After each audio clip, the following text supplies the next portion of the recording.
Good evening. Tony Dattino here with you. I am I've been doing live with Tony videos with my audience now for just about a year. I started last April. So I've been doing these now for a while.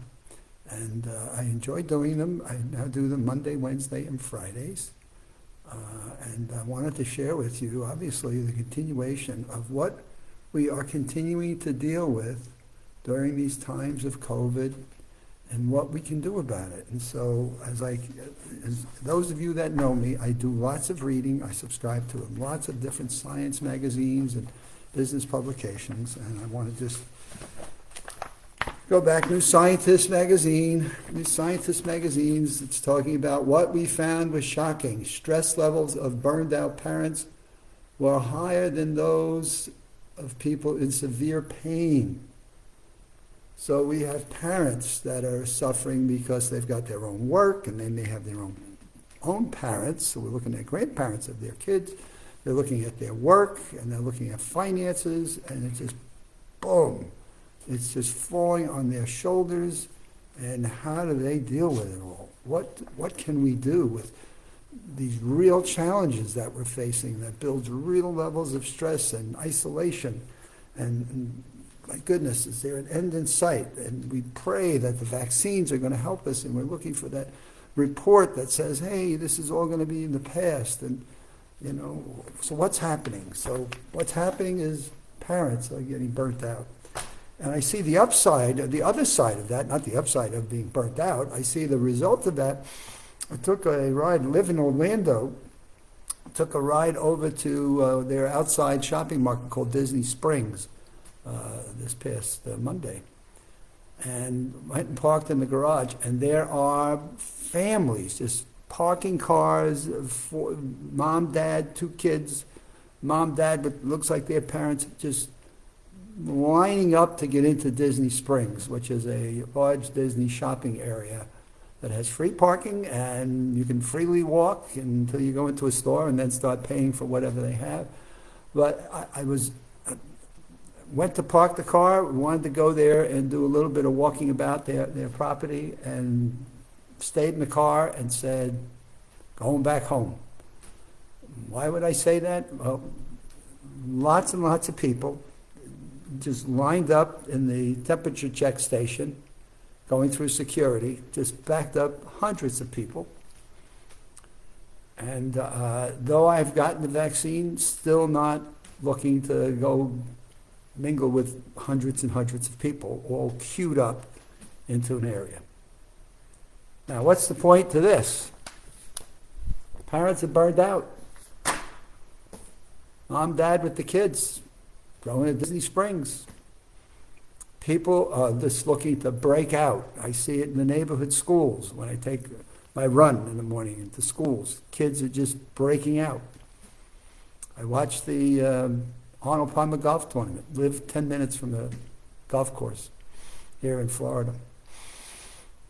People lined up at tee boxes and greens, watching the finalists coming in. Hundreds and hundreds of people. God, it's like, well, these people coming back again, clustering, many without face masks.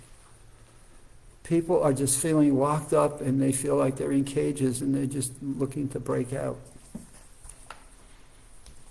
Reading in the current issue, Scientific American magazine. Scientific American magazine. Oh, my goodness. You can feel scared and fearful and angry, resentful, and yet be a victor and resilient. Reminding people that they are both extremely important, meaning you can be scared, you can be angry, you can be stressed. They're okay emotions to have. But what do you do to be resilient and rise above it? These are challenges for all of us. How do we rise above those challenges?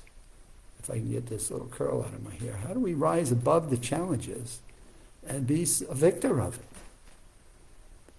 So it starts by talking about looking for warning signs. Fear is okay. It is okay to have fear. It's our whole fight or flight response that we're hardwired to be a part of. So being fearful about things is okay. Being afraid of things puts our antennae out. Good or bad is sometimes kids are just not afraid enough. Or little babies sometimes, I always remember watching a 3-year-old one time trying to put a screwdriver into an electrical socket in his house. And I happened to be there with the mother, and we were doing some talking, and the next thing she sees the kid's trying to stick the screwdriver into the socket. Whoa! Looked like a good place to put a screwdriver, except what happens if he made a connection? So there was no fear there. So sometimes fear is good for us. It keeps us alert as to what keeps us well. But some of this then builds to a level of anxiety, and it builds us to being alone, because now you're alone. So not only are you fearful, but you build a level of isolation. So if you're tech savvy, so here goes, right? If you're not a tech savvy person, what do? And you live alone, or you live in a small apartment. My goodness, I've talked to several people over the past week. They live alone and they feel totally isolated. They feel disconnected. What do you do about it? We keep now talking about zooming out. I read in the business periodical over the weekend that the owner of Zoom has just cashed out billions. And Zoom is just taken off, except my bet's going to be as people get back out to life, they may never want to Zoom again. I don't know. There's some school that says, well, we'll continue to Zoom forever. And there's another school that says, I don't want to Zoom again for the rest of my life. I see my kids, I talk to parents, I listen to them on TV interviews here in the local stations, listening to parents talk about it. I never want to Zoom again, and my kids to ever Zoom and see a Zoom again in their whole life. So there's this backlash coming. So what do you do about this? Well, you don't have to Zoom everybody. We've picking up a cell phone. This texting stuff that my grandkids do drives me nuts. Pick up phones. We've lost the social skill of picking up a telephone and saying hello to somebody. If you want to see them, Facebook, FaceTime, let's do a FaceTime. It seems a little less onerous having your phone and doing a FaceTime on a telephone. It seems a little bit more personal from what I see people doing it. I've done it now a number of times. It's you walk around and you can hold it, you can move. I see people, we've had friends walking their dogs, FaceTiming from New York. It seems a little bit more personal. I don't know why. It seems to me that it is, and people seem to enjoy that a little bit more. So we can FaceTime on our iPhones. I think almost everybody in the world should at least have an iPhone. Put some FaceTime app on it. But here's the one that we keep overlooking, and I've talked about it, and now comes the March 15th issue of Time magazine. Time magazine. And this is so simple, so simple. Just get the title there. Free weights. The pandemic has spurred a return to low-cost fitness activities. And I keep reading over and over again, and it's delightful to see that Time magazine says, hey, the average price of a health club membership is $52 a year, and 8.2 million people have signed up for health clubs in 2019, though many of them are not using the facilities anymore. So what's the story? Well, you don't have a health club. You want to be alive. You don't want to get COVID. So what can you do? And the science continues to reflect, move, walking. We've lost the art of walking. We think we've got to get a car, and it always amazes me going to parking lots, especially here in the Orlando area. People have got to get that closest parking spot to the front entrance. How about, well, if you're in Disney, you don't want to get to the furthest either. But how about going to a shopping mall and getting the spot the furthest away? How about walking up and down 2 or 3 flights of steps once a day, once every other day? How about walking within your own residence? And it doesn't have to be a big residence.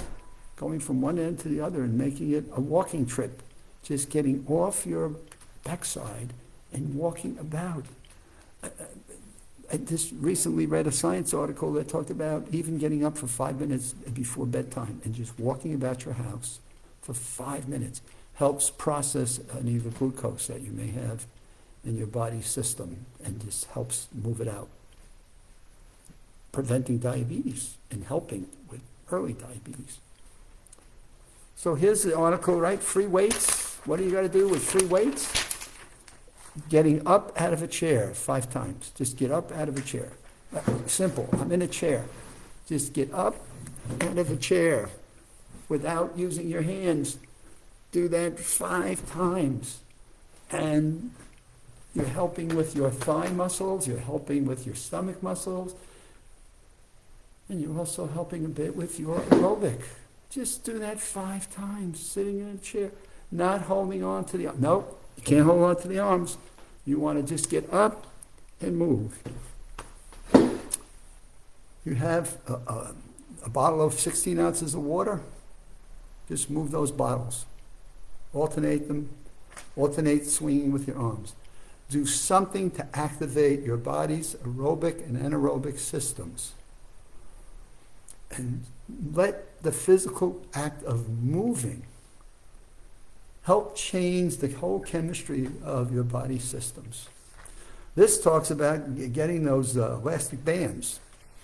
If you still can find them, you can still get to a store and find them. Use a belt if you got a belt in your house.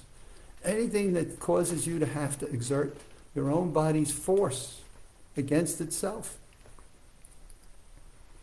You don't want to do push-ups on the floor? Push up against the wall. Push yourself off. Get up on a wall and just push yourself off a wall. The importance that I want to get in my message this evening. It is normal to feel the stress that we have, especially if you listen to the news once or twice a day. Read a newspaper once or so. And feel a bit of anger, sometimes frustration, wondering who to believe. Building some level of anger, stress, anxiety, angst. But to counter that, as it said here, to be a victor and overcome it, let's do some things, do some physical activities that help you to move past that. If you live near a park, my goodness, put a mask on and walk around the park. You're not running, just get out and walk. 5 minutes of exercise after dinner. And that exercise, as I've already said, you do not need to be running marathons. You need not to be running out and running a race. You don't even have to run. Walk. Get up out of your chair. Move yourself off a wall. Just lean into the wall and push yourself back. Sure you have a wall someplace where you live. Watch for the fingerprints. Make sure your hands are clean so you're not dirtying up the wall. Well, if you want to dirty the wall up and repaint it, that'll give you some exercise. Find some plants. Look at some pictures. There are so many things that we can do in this new world of what they call free weights. You don't have to go buy a whole big weight supply and have a whole big mechanical system. That all help the body system, whole body system, let go of some of the negativity that is building up within your immune systems and things that help you get through what looks like maybe the end of a tunnel. So that's my broadcast that I wanted to share with you this evening. Hope all is well and you pick up 1 or 2 of these tips that I try to share at least 3 times a week. And we'll be back on Friday evening. Until then, have a good week.